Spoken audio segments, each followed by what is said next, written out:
Hi Rajesh sir, good morning. Welcome to the show. Wish you happy new year sir from all our viewers of investmentguruindia.com. Thank you, Jignesh. Good morning to you and Happy New Year to all the viewers of Investment Guru. And it's a very happy moment for me also to, speak to you on the very first day and very first podcast which you are doing with me on the special New Year 2021, which is, starting from today. So I'm very much excited to, talk to you on the market specific today. Yes sir, कहते हैं ना sir शुरुआत अच्छी हो तो साल अच्छा रहता है. That's why we thought the first podcast has to be yours. This is a popular demand. So thank you for your time sir. Sir, over to you. What's the outlook of the market? क्या लग रहा है sir यहाँ से? तो Jignesh last year में काफी volatility रही, काफी उतार चढ़ाव रहे, काफी कुछ नया सीखने को मिला मार्केट से. मार्केट ने एक बड़ा सरप्राइज जो सबको दिया, जो किसी की एक्सपेक्टेशन नहीं थी, मार्केट ने वो करके दिखाया. So market is all about giving a surprise. जो हम मार्केट के लिए बात करके चलते कि मार्केट हमेशा एक सरप्राइज देता है और हर बार एक नया तरीके से मार्केट बिहेव करता है. वही हमने लास्ट ईयर देखा.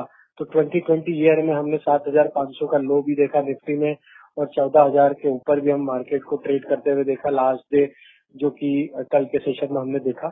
तो ये एक बड़ा ही सरप्राइजिंग मार्केट था और किसी ने भी सोचा भी नहीं था कि मार्केट पूरा यहाँ से जो बॉटम बने थे मार्च में वहां से डबल हो जाएगा. तो काफी इंटरेस्टिंग मार्केट के मूव रहे और मार्केट में सेक्टर स्पेसिफिक भी काफी अच्छा प्ले रहा और जिन्होंने मार्केट के ट्रेंड के साथ प्ले किया काफी अच्छा उनके पोर्टफोलियो में एक अच्छा अप देखने को मिला. सो अब मूविंग फॉरवर्ड, अब यहाँ से हमें मार्केट क्या लग रहा है? देखिए मार्केट ऑलरेडी अब 14,000 के लेवल पे ट्रेड कर रहा है और the way market has behaved in last, specially in last 3-4 month, that is super bull run, we can define it. I hope मैंने शायद 2020 में जब हम पहले भी डिस्कशन किया था तो मैंने शायद इस मार्केट को शॉर्टेस्ट बियर मार्केट भी कोट किया था कि जो हमने मंथ ऑफ मार्च में जो एक फॉल देखा था और वहां से जब रिकवरी हुई थी तो हम जो ड्यूरिंग द डिस्कशन हमने इसको टर्म दिया था कि ये एक शॉर्टेस्ट बियर मार्केट था इंडियन हिस्ट्री में, और जो कि अब ओवर होकर अब ये बुल मार्केट में कन्वर्ट हो चुका है. Yeah. So sorry to interrupt you. You were the first one. We remember that you had predicted, Nifty will cross 12,000. और तब लोगों को लग रहा था कि अरे क्या 12,000 क्रॉस कर सकता है. हाँ हाँ. And we were very much optimistic कि मार्केट का जो मोमेंटम था, हम लास्ट जो कन्वर्सेशन हुई थी उसमें हम 14,000 के टारगेट को भी हम प्रिडिक्ट कर रहे थे कि ये आएगा और ऑलमोस्ट हम वहाँ पे ट्रेड कर रहे हैं. बट यहाँ से भी हमें मार्केट काफी अट्रैक्टिव लग रहा है क्योंकि जिस तरीके से, जिस इंटेंसिटी से एफआईआई का बाइंग फ्लो आ रहा है और रिटेल इन्वेस्टर का जो पार्टिसिपेशन मार्केट में देखने को मिल रहा है, वो एक कॉन्फिडेंस मार्केट को दे रहा है. और जो नए ट्रेडर्स, इन्वेस्टर जो मार्केट में पिछले 6 महीने में आए हैं, वो एक मार्केट के लिए काफी अच्छा एक बेस बना है और मार्केट में एक नया एक इन्वेस्टमेंट एवेन्यू उन लोगों ने यहाँ पे क्रिएट किया है. और मुझे लगता है कि मार्केट यहाँ से और भी तेजी की तरफ बढ़ते हुए दिखेंगे. कोई सरप्राइज नहीं होगा कि निफ्टी में 15,000 का लेवल भी देखने को मिल जाए. तो मुझे लगता है कि जो मोमेंटम बना हुआ ये कंटिन्यू रहेगा. हो सकता है कि कुछ करेक्टिव एक्शन जरूर आए, ग्लोबल इवेंट या डोमेस्टिक इवेंट के चलते, या कोई भी बड़ा इवेंट प्ले होगा. जैसे कि अब हम बजट की तरफ बढ़ेंगे तो हो सकता है कोई डिसअपॉइंटमेंट बजट से भी मिले, तो उसके कारण से वो करेक्टिव एक्शन जरूर आ सकते हैं. तो अप डाउन जरूर होते रहेंगे मार्केट में, लेकिन ओवरऑल स्ट्रक्चर जिस तरीके से बना हुआ है निफ्टी का, वो ये दर्शाता है कि अब यहाँ से हम 15,000 की तरफ भी बढ़ते हुए दिखेंगे. तो मेरा अब यहाँ से जो टारगेट है, मोस्ट ऑप्टिमिस्टिक टारगेट जो मैं मान के चल रहा हूँ, वो 15,000 तक का. इन बिटवीन हो सकता है कि एक रैली यहाँ से 14,300-400 तक जाए, वहां से कुछ करेक्शन आए, बट ओवरऑल हमें लगता है कि मार्केट अब 15,000 की तरफ मूव होते हुए दिखना चाहिए. लोअर साइड के लेवल की बात करूं तो मुझे लगता है कि अब यहाँ से 13,600 जो कि एक पहला सपोर्ट है, काफी इंपॉर्टेंट और मजबूत सपोर्ट जैसा काम करेगा कोई भी करेक्शन अगर मार्केट में बनता है तो. 13,600 और 13,200 ये दो लेवल काफी इंपॉर्टेंट रहेंगे मार्केट के लिए कोई भी करेक्शन में. और अगर ये लेवल इंटेक्ट रहते हैं और डिप में कोई भी करेक्शन भी आता है किसी इवेंट के चलते, कोई नेगेटिव न्यूज के चलते, और ये लेवल अगर हम नहीं तोड़ते हैं वीकली क्लोजिंग बेसिस पे और इसके नीचे सस्टेन नहीं होते, तो मार्केट का ट्रेंड पॉजिटिव साइड में ही रहेगा और मार्केट में बाय ऑन डिप्स की strategy short to medium term investor को अडॉप्ट करना चाहिए. और मार्केट में आगे के टारगेट जो हम सजेस्ट करें 14,500 से लेकर 15,000 तक के टारगेट हमें लगता है निफ्टी में बहुत जल्द देखने को मिलेंगे. तो ये अभी एज ऑफ नाउ हमें लगता है कि शॉर्ट टू मीडियम टर्म में ये टारगेट निफ्टी के आते हुए दिखेंगे, बट आगे हम आपसे कंटिन्यूटी में चर्चा करते रहेंगे और देन अगर लगेगा तो then we will review it again the scenario which we are discussing at the moment. अगर कहीं चेंज होगा तो then we will advise accordingly, but overall trend is positive. One should remain invested. Buy on dips should be the strategy. कोई भी dips अगर important support area जो हम mention किए उसके नजदीक आता है तो बिल्कुल बाय करके चलें. तो अगर हम देखें निफ्टी का पूरे साल का जो रिटर्न रहा है वो करीब रहा 15% का रिटर्न ईयर ऑन ईयर. अगर हम calendar year to calendar year देखें, वहीं पे अगर हम देखें तो बैंक निफ्टी का अंडर परफॉर्मेंस रहा. बैंक निफ्टी का year on year negative return है जो कि करीब है -2.86%.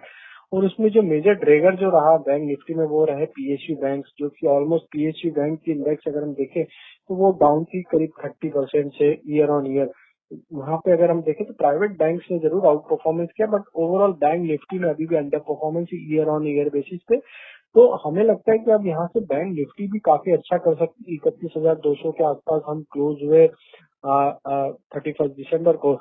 तो उसके हिसाब से जो सेटअप है बैंक निफ्टी का वो भी पॉजिटिव है. Short to medium term trend के हिसाब से बैंक निफ्टी का सेटअप भी पॉजिटिव है. और हमें लगता है कि बैंक निफ्टी जिस तरीके से मोमेंटम बना हुआ है, जिस तरीके से पिछले कुछ हफ्तों में जो बैंक निफ्टी ने एक आउट परफॉर्मेंस दिखाया है, हमें लगता है कि बैंक निफ्टी में भी यहाँ से हायर साइड का ही मोमेंटम कंटिन्यू रहेगा. और मुझे लगता है कि बैंक निफ्टी जो प्रीवियस हाई थे वो 32,500 के आसपास के, वो हाई भी क्रॉस करते हुए दिखेगी. और बैंक निफ्टी में जो अब आगे आने वाले टाइम में हम जैसे निफ्टी में हम 15,000 का टारगेट प्रेडिक्ट कर रहे हैं, हमें लगता है बैंक निफ्टी में जो टारगेट आना चाहिए अब यहाँ से, पहला टारगेट तो जो प्रीवियस हाई था 32,465 के आसपास, वो तो पहला टारगेट रहेगा ही. वो टारगेट क्रॉस होने के बाद हमें लगता है बैंक निफ्टी का जो नेक्स्ट टारगेट आना चाहिए वो 35,500 तक का बैंक निफ्टी का टारगेट आते हुए दिखना चाहिए. तो बैंकिंग सेक्टर में भी आपको निवेशित रहना है. कोई भी टिप आती तो उसमें बाय ही करना है. यहाँ से ट्रेडिंग के हिसाब से अगर देखें तो इमीडिएट जो सपोर्ट एरिया है बैंक निफ्टी का, वो लगता है अब यहाँ से 30,500 और 30,000 के आसपास, ये दो लेवल काफी इंपॉर्टेंट रहेंगे ट्रेडिंग पॉइंट ऑफ व्यू से. अगर ये लेवल नहीं टूटते तो ये जो मोमेंटम है बैंक निफ्टी का भी कंटिन्यू रहेगा. और पहला टारगेट तो आएगा 32,465 का, जो कि प्रीवियस ऑल टाइम हाई था बैंक निफ्टी का, वो अभी क्रॉस करना बचा है. और वो क्रॉस होते से फिर 35,500 के जो टारगेट हम एक्सपेक्ट कर रहे हैं वो भी आते हुए दिखना चाहिए. और अगर किसी को थोड़ा सा पोजिशनली देखना है, थोड़ा short to medium term support area देखना है बैंक निफ्टी के, वो बनेंगे करीब 29,000 के आसपास. तो 29,000 का लेवल जब तक बैंक निफ्टी में नहीं टूटता है अब डिसाइसिव बेसिस पे, तो कोई भी गिरावट आती है तो short to medium term investor बिल्कुल बाय ऑन डिप्स की स्ट्रेटेजी रखें. स्पेशली पीएसयू बैंक और फाइनेंशियल स्टॉक्स एनबीएफसी की तरफ फोकस रखें. वो हमें ज्यादा अट्रैक्टिव लगते हैं बैंकिंग सेक्टर में, तो वो ज्यादा आउट परफॉर्म करेंगे. तो बैंक निफ्टी का भी सेटअप पॉजिटिव है, निफ्टी का भी सेटअप पॉजिटिव है, और इसमें भी निवेशित रहना चाहिए. और कोई भी डिप आए उसको बाय करना चाहिए. Sir, any sectors that you think will do good in coming year? सो हम सेक्टर स्पेसिफिक बात करें तो पूरे साल में जो सेक्टर ने आउट परफॉर्मेंस दिया है वो है आईटी और फार्मा. और हम कंटिन्यूसली रीट्रेट करते आ रहे हैं, बहुत टाइम से हम आपके साथ आपके व्यूअर्स को भी बताते आ रहे हैं कि आईटी और फार्मा ये दो सेक्टर रहेंगे जो कि एक आउट परफॉर्मेंस दिखाते रहेंगे. और अभी भी ये दोनों सेक्टर का सेटअप काफी पॉजिटिव है. अगर आईटी सेक्टर की बात करें तो ड्यूरिंग द ईयर 54% के आसपास के रिटर्न है ईयर ऑन ईयर, और फार्मा सेक्टर ने 60% का रिटर्न दिया है. तो ये दो सेक्टर क्लियरली आउट परफॉर्मेंस रहे पूरे ईयर में. बाकी सेक्टर में हमें जो तो मुझे लगता है कि आईटी और फार्मा में तो आपको निवेशित रहना ही चाहिए. इन दोनों सेक्टर में कोई भी डिप आती है तो बिल्कुल बाय करें, क्योंकि इनके जो सेटअप है ये क्लियरली बुलिश ट्रेंड दिखा रहे हैं और ये ट्रेंड इंटेक्ट रहेगा. डिप्स आती है, इनको डिप्स को आपको बिल्कुल बाय करना है. और आईटी स्टॉक्स में आप बिल्कुल बने रहे. और जिस तरीके के आईटी इंडिविजुअल स्टॉक्स के भी सेटअप है as well as IT index का जो सेटअप है वो क्लियरली दर्शाता है कि यहाँ से ये आउट परफॉर्मेंस कंटिन्यू रहेगा. इवन फार्मा सेक्टर में भी काफी पोटेंशियल, काफी स्टॉक्स अभी भी ऑल टाइम हाई के नीचे ट्रेड कर रहे हैं. और जिस तरीके का मोमेंटम पूरे इंडेक्स में फार्मा सेक्टर में बना हुआ है, तो हमें लगता है कि जो स्टॉक्स में अभी भी ऑल टाइम हाई के लेवल नहीं आए वो सब स्टॉक्स को आपको चेज करना चाहिए. तो आईटी फार्मा ये दो सेक्टर तो हम बुलिश हैं और इसमें बाय ऑन डिप्स की स्ट्रेटेजी अडॉप्ट करते रहना चाहिए. अगर हम तीसरा सेक्टर देखें जो काफी अच्छा परफॉर्मेंस दिखाया है वो है ऑटोमोबाइल का, और दूसरा सेक्टर जो है कंजम्पशन रिलेटेड थीम और मेटल. तो अगर आप देखिए कि कोई भी कंट्री की इकोनॉमी में ऑटोमोबाइल सेक्टर काफी इम्पोर्टेंट रोल प्ले करता है। और पूरा इंडिया का अगर हम देखें और सेक्टर स्पेसिफिक भी अगर बाइफर्केशन करें, जो पूरे ड्यूरिंग द ईयर देखें, लॉकडाउन और अनलॉक एक्टिविटी के बाद भी देखें, तो इंडिया में जो सेक्टर डोमेस्टिकली डिपेंडेंट थे, जहाँ पे domestic consumption theme play out कर रही थी, वो सारे सेक्टर्स में काफी अच्छा मोमेंटम दिया और काफी अच्छे रिटर्न वहां पे बने। तो देखिए, ऑटोमोबाइल में एक डिमांड जो बनी थी पिछले 3-4 जो मार्च के बाद जो लॉकडाउन लगे थे, उसके बाद जो एक पेंडिंग डिमांड थी, वो अगर अब आप देखेंगे तो वो सारी डिमांड ऑटोमोबाइल सेक्टर में आते हुए दिखी। और पिछले 2-3 महीने के जो डेटा थे वो काफी इंकरेजिंग थे। तो ऑटोमोबाइल सेक्टर में भी एक वापस से रिकवरी देखने को मिली और हमें लगता है कि ऑटोमोबाइल सेक्टर यहाँ से अच्छा करते हुए दिखना चाहिए। एफएमसीजी सेक्टर तो एवरग्रीन सेक्टर है, इसमें निवेशित रहना ही चाहिए क्योंकि ये लोकल डोमेस्टिक कंजम्पशन थीम पे प्ले कर रहा है। तो हमें लगता है कि एफएमसीजी सेक्टर भी यहाँ से अच्छा करेगा। तो काफी स्टॉक्स में लास्ट 2 महीनों में हमने काफी अच्छा एक्यूमुलेशन देखा, तो एफएमसीजी सेक्टर के स्टॉक्स में भी बने रहना चाहिए। और मेटल सेक्टर जो कि एक ग्लोबल थीम पे प्ले आउट कर रहा है, और जिस तरीके की लिक्विडिटी ग्लोबल मार्केट में यूएस और फैट के थ्रू आई है, तो वो दर्शाता है कि कहीं ना कहीं जिस तरीके की लिक्विडिटी प्ले आउट कर रही ग्लोबल लेवल पे, तो ये मेटल सेक्टर में भी काफी अच्छा सपोर्ट करेगी और मेटल स्टॉक्स भी काफी अच्छा यहाँ से एक आउट परफॉर्मेंस और बुलिश ट्रेंड दिखाते हुए दिखना चाहिए। पूरे ईयर में अगर हम देखें तो अराउंड 16% का रिटर्न मेटल इंडाइसेस ने दिया है। और जिस तरीके का सेटअप है, ट्रेंड बना हुआ है, हमें लगता है कि मेटल इंडाइसेस भी, मेटल स्टॉक्स भी यहाँ से अच्छा करते हुए दिखेंगे। तो देखिए, IT stocks, pharma stocks, automobile, FMCG और मेटल, ये सेक्टर हमें काफी प्रॉमिसिंग लग रहे हैं करंट सेटअप के हिसाब से। और हमें लगता है कि इन सेक्टर में काफी अच्छा मोमेंटम बनते हुए दिखेगा। हालांकि इंडेक्स के पॉइंट ऑफ व्यू से इंश्योरेंस सेक्टर की इंडेक्स एज सच नहीं है, बट मुझे इंश्योरेंस सेक्टर भी यहाँ से काफी अट्रैक्टिव लग रहा है। सारे इंश्योरेंस स्टॉक्स पे आपको निवेश करना चाहिए शॉर्ट टू मीडियम टर्म के हिसाब से। और इंश्योरेंस सेक्टर के स्टॉक्स जो है काफी प्रॉमिसिंग लग रहे हैं और काफी अच्छा बाइंग एक्शन पिछले 2-3 महीनों में देखने को मिला है। और हमें लगता है कि इंश्योरेंस स्टॉक स्पेशली यहाँ से काफी अच्छा करते हुए दिखेंगे। तो ये ब्रॉडली हमें लगता है कि ये थीम को प्ले करना चाहिए आगे आने वाले टाइम के लिए। और अगले 6 से 8 महीने के लिए मुझे लगता है कि ये सारे सेक्टर्स अच्छा करते हुए दिखेंगे। इन सेक्टर्स में से आप स्टॉक स्पेसिफिक जो स्टॉक्स अच्छे सपोर्ट पे है या ब्रेकआउट के ऊपर है, वो स्टॉक्स को आइडेंटिफाई करके उनमें ट्रेड और शॉर्ट टर्म इन्वेस्टमेंट भी कर सकते हैं। Right sir. सर एक क्वेश्चन था कि आपको कोई स्टॉक्स दिख रहे हैं जो चार्ट्स में अट्रैक्टिव? तो देखिए, हमने जो सेक्टर की बात करी, जो सेक्टर हमें प्रॉमिसिंग लग रहे हैं, तो मैं हर सेक्टर से कोशिश करता हूं कि आपको कुछ स्टॉक्स यहाँ पे बताऊं जो कि काफी पॉजिटिव लग रहे हैं टेक्निकल सेटअप के हिसाब से। तो पहला सेक्टर में आईटी में बात करूंगा, तो आईटी में जो हमें सबसे अच्छे स्टॉक लग रहे हैं और जो सबसे प्रॉमिसिंग लग रहे हैं, वो है इन्फोसिस और दूसरा है विप्रो। ये 2 स्टॉक हमें काफी अट्रैक्टिव लग रहे हैं लार्ज कैप आईटी स्टॉक्स में से। तो इसमें आप इन्वेस्टेड रह सकते हैं, इसमें आप बाय ऑन डिप्स की स्ट्रेटेजी अडॉप्ट करें, क्योंकि टेक्निकली दोनों स्टॉक के सेटअप पॉजिटिव है। और ये यहाँ से भी मुझे लगता है कि 10 से 15% के रिटर्न को शॉर्ट टू मीडियम टर्म में देते देखेंगे। तो इनको बिल्कुल आप बाय ऑन डिप्स की स्ट्रेटेजी अडॉप्ट करें। इन्फोसिस और विप्रो लार्ज कैप आईटी में। अगर मिड कैप में जाना है तो मुझे टेक महिंद्रा और माइंडट्री, ये 2 स्टॉक्स भी काफी अट्रैक्टिव लगते हैं। तो ये 4 स्टॉक्स मुझे आईटी स्टॉक्स में से अच्छे लगते हैं। अगर फार्मा की बात करें तो फार्मा में काफी पोटेंशियल है। देखिए, डिवीज लैब तो क्लियरली आउट परफॉर्मेंस दिखा रहा है, तो वो तो बुलिश टेरिटरी में है। वो स्टॉक में आप बिल्कुल लॉन्ग टर्म बेसिस पे आपके अगर पोर्टफोलियो में है या ऐड करना है, तो आप डिवीज लैब को तो आपके पोर्टफोलियो में रख सकते हैं। लेकिन जिन स्टॉक्स में अभी भी बहुत कुछ बचा है, जहाँ पे अभी भी मोमेंटम बचा है, जो कि ऑल टाइम हाई से अभी भी नीचे ट्रेड कर रहे हैं, ऐसे स्टॉक्स में से हमें जो अभी यहाँ से अट्रैक्टिव लग रहे हैं, वो स्टॉक्स है अरविंदो फार्मा, दूसरा स्टॉक हमें अट्रैक्टिव लग रहा है लुपिन, और तीसरा स्टॉक हमें जो अट्रैक्टिव लग रहा है वो है सन फार्मा। ये 3 स्टॉक्स जो कि अभी भी ऑल टाइम हाई के नीचे ट्रेड कर रहे हैं, और हमें लगता है कि इन तीनों स्टॉक्स में काफी अच्छा पोटेंशियल है और आगे आने वाले टाइम में आपको काफी अच्छे रिटर्न देते हुए दिखेंगे। तो लॉन्ग टर्म जो बुलिश टेरिटरी में क्लियरली बुलिश ट्रेड कर रहे हैं, वो तो 2 स्टॉक्स है, जो कि डिवीज लैब और डॉक्टर रेड्डी। ये तो बिल्कुल buy on dips trading point of view से भी आप buy on dips strategy adopt कर सकते हैं इन 2 स्टॉक्स में, और इनको लॉन्ग टर्म पोर्टफोलियो के हिसाब से भी ऐड करते रहें। और इसमें आप जब जब भी मौका मिले मार्केट में डिप्स का, तो इन स्टॉक्स को होल्ड करें, तो काफी अच्छे रिटर्न दिखेंगे, क्योंकि ये दोनों आउट परफॉर्मिंग स्टॉक्स है। But investment point of view से जहाँ पे अभी भी अंडर परफॉर्मेंस लाइक लुपिन, सन फार्मा और अरविंदो फार्मा, ये तीनों स्टॉक्स में आपको पोटेंशियल है।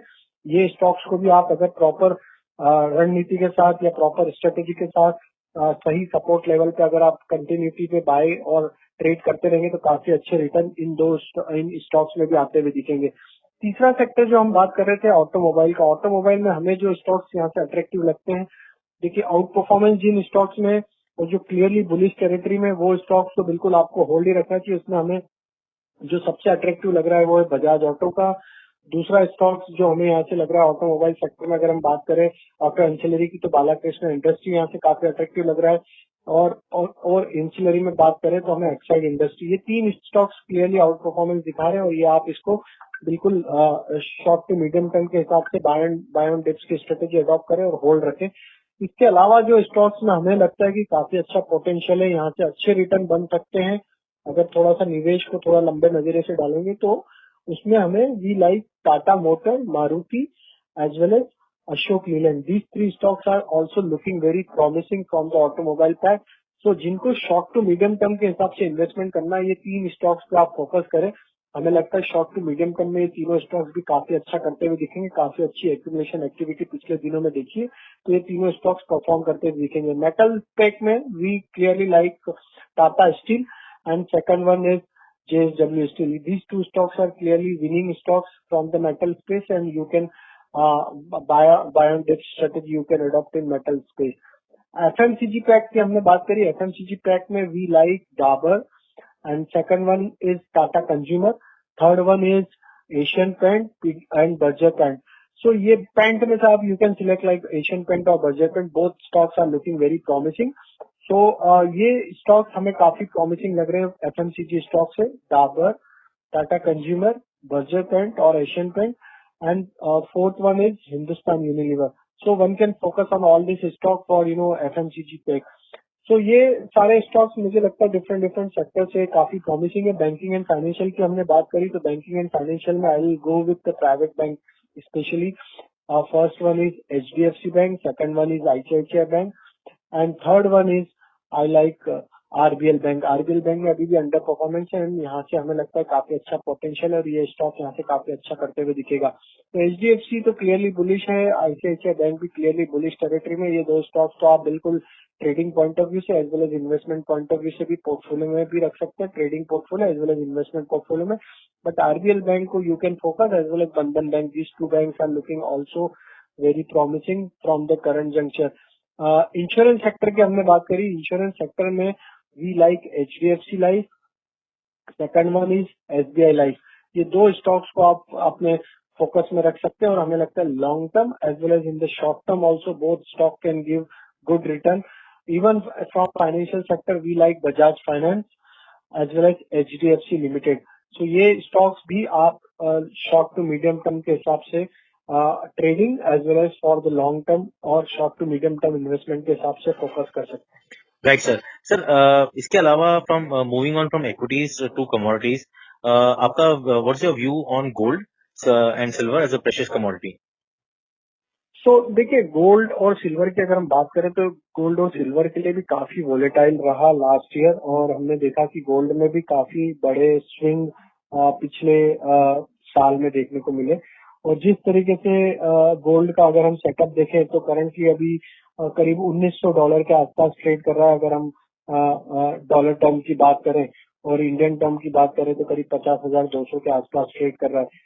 तो गोल्ड में देखिए थोड़ा सा अभी यहाँ से जो नजरिया बन रहा है, यहाँ से जो व्यू बन रहा है, वो थोड़ा सा रेंज बाउंड बन रहा है। देखिए गोल्ड में अगर बात करें तो डॉलर टर्म में 1950 एक इम्पोर्टेंट लेवल है, जो कि अगर क्रॉस नहीं कर पाता है गोल्ड तो एक करेक्शन गोल्ड में बन सकता है। क्योंकि जो हमने पिछले हाई देखे थे गोल्ड में, वहां से गोल्ड में जो लो भी बनाए थे करीब $1750 के आसपास के। तो अभी जिस तरीके से पोजीशनिंग है गोल्ड का, अगर हम लॉन्ग टर्म सेटअप देखें तो अगर ये गोल्ड ये पुल बैक में अगर $1950 $1950 क्रॉस नहीं कर पाता, और इंडियन टर्म में बात करें तो 52,000 का लेवल अगर गोल्ड 52,500 का लेवल क्रॉस नहीं कर पाता है, तो हमें लगता है कि एक वहां से करेक्शन जरूर आ सकता है गोल्ड में, और हो सकता है कि गोल्ड यहाँ से 48,000 इवन 46,500 का लेवल भी दिखा सके लोअर साइड में इंडियन टर्म्स में। और डॉलर टर्म की बात करें तो $1750 इवन $1680 तक भी गोल्ड में एक करेक्शन आ सकता है। तो रीजन जो हमें लग रहा है कि गोल्ड में जो रीजन आएगा, देखिए अनसर्टेनिटी थी, एक रिस्क ऑन ट्रेड था, इस कारण से गोल्ड में जरूर एक बाइंग देखने को मिली कोरोना के चलते। बट अब जैसे जैसे हम वैक्सीन के नजदीक पहुंच रहे हैं और जैसे जैसे वैक्सीन का एक बार मास वैक्सीनेशन होना चालू हो जाएगा, तो हमें लगता है कि गोल्ड में एक करेक्शन जो एक रिस्क ऑन ट्रेड था वो कहीं ना कहीं कूल ऑफ होते हुए दिखेगा, और वही एक रीजन होगा जो कि गोल्ड को एक करेक्शन की तरफ लेके जाएगा। बट लॉन्ग टर्म के हिसाब से जरूर गोल्ड को वापस डिप में बाय करना चाहिए। तो मेरे हिसाब से हमें जो लग रहा है वो लग रहा है कि करीब $1720-1700 के आसपास अगर गोल्ड आता है तो वहां पे बाय करना चाहिए। इंडियन टर्म्स में 48,000 46,500 के आसपास गोल्ड आता है तो वो एक बाइंग अपॉर्चुनिटी होगी गोल्ड में। और अगर $1950 के ऊपर गोल्ड निकलता है तो जरूर हो सकता है कि वापस एक बार गोल्ड 2000-2020 की तरफ बढ़ता हुआ दिखे। तो 52,500 जो हमें एक लेवल बताया है, 52,500 का लेवल क्रॉस करेगा तो गोल्ड फिर वहां से 54,500 इवन 55,000 की तरफ बढ़ता हुआ दिखेगा। तो अभी हम जो सजेस्ट करेंगे गोल्ड में सेल ऑन राइज की स्ट्रेटेजी होना चाहिए टाइम भी, जब तक कि $1950 का लेवल क्रॉस नहीं हो। और बाकी कमोडिटी की बात करें, सिल्वर में अगर हम बात करें तो सिल्वर में जिस तरीके का ट्रेंड बना हुआ है तो सिल्वर में जरूर एक हमें लगता है कि एक बुलिश ट्रेंड यहाँ से बनते हुए दिखना चाहिए। जिस तरीके से अभी सिल्वर की पोजीशनिंग है करीब 70,000 लेवल के आसपास ट्रेड कर रहा है, जो कि एमसीएक्स में 68,500 के आसपास अभी ट्रेड कर रहा है। बट 70,000 एक इमीडिएट हर्डल बना हुआ है सिल्वर का, और एक बार ये 70,000 का लेवल कंफर्टेबली क्रॉस करेगा तो हमें लगता है कि सिल्वर में एक जरूर यहाँ से एक बड़ा ट्रेड तेजी का बनते हुए दिखना चाहिए। और हो सकता है सिल्वर में हमें फिर जो तेजी का ट्रेड बनता हुआ दिखेगा, और हो सकता है सिल्वर फिर 73,000 इवन 75,000 का लेवल भी क्रॉस करते हुए दिखे। तो 70,000 और 70,500 ये दो लेवल को ध्यान देना चाहिए सिल्वर में अभी करंट लेवल से। अगर ये लेवल क्रॉस हो जाते हैं तो फिर हो सकता है कि सिल्वर में एक अच्छी बड़ी तेजी बने और 75,000 के लेवल भी आते हुए दिखे सिल्वर में। इवन हो सकता है कि हम 75,000 का लेवल भी क्रॉस करें सिल्वर में, क्योंकि इसका जो सेटअप है वो अभी भी बुलिश इंटैक्ट है। और मुझे लगता है कि नीचे में जो इम्पोर्टेंट सपोर्ट है जो सिल्वर का वो करीब है 59,000 के आसपास। अगर ये 59,000 का लेवल सिल्वर नहीं तोड़ता है मंथली क्लोजिंग बेसिस पे, तो सिल्वर में बाय ऑन डिप्स की स्ट्रेटेजी रखना चाहिए। और 70,500 क्रॉस करने के बाद जो ट्रेडर है as well as short term investor है वो भी इसमें एग्रेसिव बैट ले सकते हैं 75,000 इवन 80,000 के टारगेट के लिए। बाकी कमोडिटी की बात करें तो मेटल में काफी अच्छा मोमेंटम पिछले कुछ दिनों में देखने को मिला है। कॉपर भी हमने देखा है कि काफी अच्छा मूव देखने को मिला है। निकल में भी अगर हम बात करें तो काफी अच्छे मूव देखने को मिले। कॉपर भी अभी करीब 600 के लेवल के आसपास ट्रेड कर रहा है। तो हमें लगता है कि कॉपर में भी जब तक अब ये 580 के नीचे या 575 के नीचे एमसीएक्स पे नहीं ब्रेक करता है तो बाय ऑन डिप्स की स्ट्रेटेजी ही होना चाहिए कॉपर में भी। हायर साइड पे अभी इमीडिएट अगर हम बात करें तो 615-620 की एक रेंज है जहाँ पे इसका हर्डल बना हुआ है। एक बार ये रेंज क्रॉस करेगा, ये हर्डल क्रॉस करेगा तो हो सकता है कि हमें कॉपर में हायर साइड के टारगेट 660 तक के भी देखने को मिले। निकल की बात करें तो निकल में भी एक बार हमने देखा है कि एक अच्छी रैली बनी थी निकल में, और 1350 तक के भी मूव देखने को मिले थे। हालांकि कुछ दिनों कुछ करेक्टिव एक्शन जरूर बनी है हायर साइड से, बट निकल का सेटअप देखें तो 1170 1180 ये दो लेवल है। जब तक ये दोनों लेवल निकल में बने हुए हैं तब तक बाय ऑन डिप्स ही रखना चाहिए। 1280 पहला हर्डल लगता है हमें निकल में, एक बार ये क्रॉस होगा तो 1370 1380 तक के भी टारगेट निकल में देखने को मिलेंगे। तो क्लियरली मेटल में निकल और कॉपर दोनों बुलिश ट्रेंड में है short to medium term point of view से। और जो लेवल हमने मेंशन किया अगर ये लेवल को होल्ड रखता है ये कॉपर और निकल तो बाय ऑन डिप्स की स्ट्रेटेजी रखें। और ये हमें लगता है कि यहाँ से अच्छा बुलिश व्यू आते हुए दिखेगा और मूव दोनों में हमें लगता है कि पॉजिटिव साइड में आते हुए दिखे। इंटरेस्टिंगली हमें यहाँ से क्रूड काफी इंटरेस्टिंग लग रहा है। हालांकि काफी बियरिश व्यू थे क्रूड में ड्यूरिंग द ईयर, हमने नेगेटिव टेरिटरी में भी जाते हुए देखा क्रूड को, और वहां से वापस रिवर्सल देखा क्रूड में, और क्रूड नेगेटिव जोन से आके अब ब्रेंड क्रूड की बात करें तो $50 के आसपास ट्रेड करता हुआ दिख रहा है। और इंडियन टर्म्स की बात करें तो एमसीएक्स पे क्रूड करीब अभी 3500 के लेवल पे आज अभी ट्रेड करता हुआ दिख रहा है।